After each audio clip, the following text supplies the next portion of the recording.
I just opened this thing and I've already messed up the thing.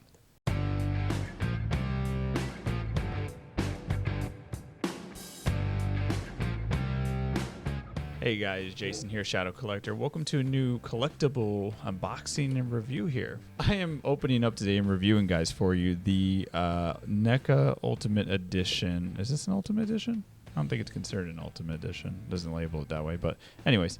Leatherface from Texas Chainsaw Massacre. Very controversial, but very well done horror movie from back in the 70s.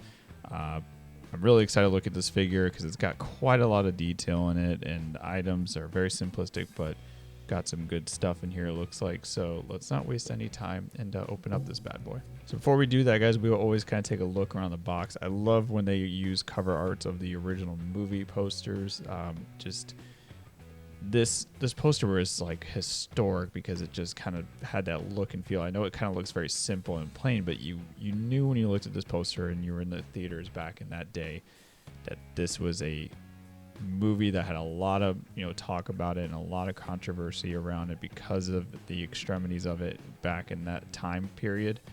But anyways, I just love that you kind of knew that when you see these type of posters. So, and then the side, you got the labeling of Texas Chainsaw Massacre on both. And on the back, you got some glam shots of Leatherface and some different poses with the items.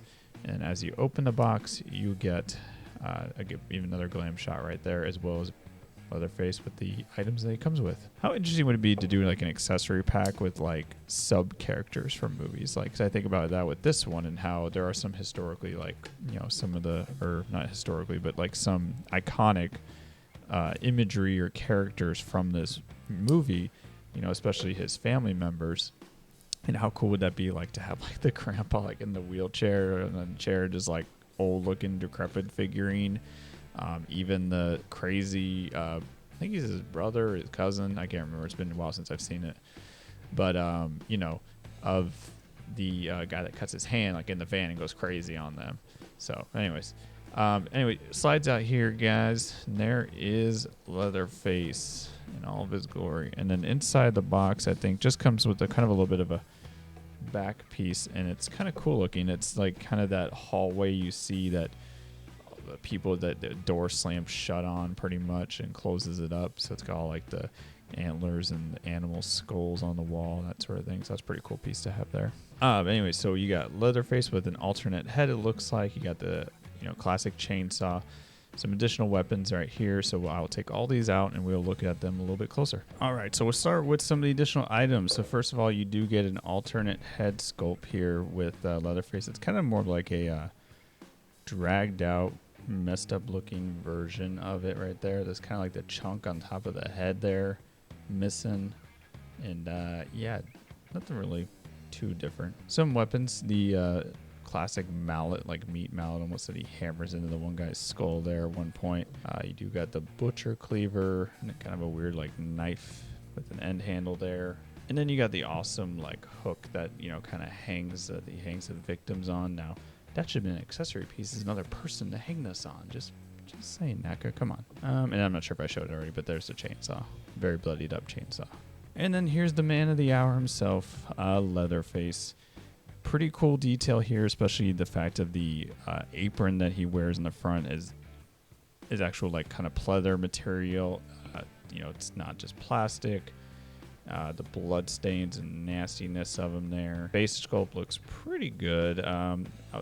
From the time frame, he didn't look very like grotesque and creepy looking. Like, I feel like they try to emphasize in the more recent releases of it. Even stuff like his arms, it's got kind of like some battle scars and like bruising, scraping, dirtiness to him. I would have liked maybe a little bit more on the hands, in terms of like the blood in his fingers or in his fingernails, and that sort of thing. They just kind of look all normal, like dirtiness doesn't look like, I feel like, how Leatherface's hands would really look in that, from that movie, and what he all does. Interesting. This is like one of the first NECA figures I've had in a long time. I can't remember the last one that didn't come with alternate hands. Although it looks like, it's pretty simple for his because, you're just got a couple of different options here. So it's like either, chainsaw or cleaver or something else. So I don't know how you get him to pose with this chainsaw, really. I guess you kind of had to like bend his hand almost to get a wrap around that thing there that second piece, which, oh, I already popped his hand out.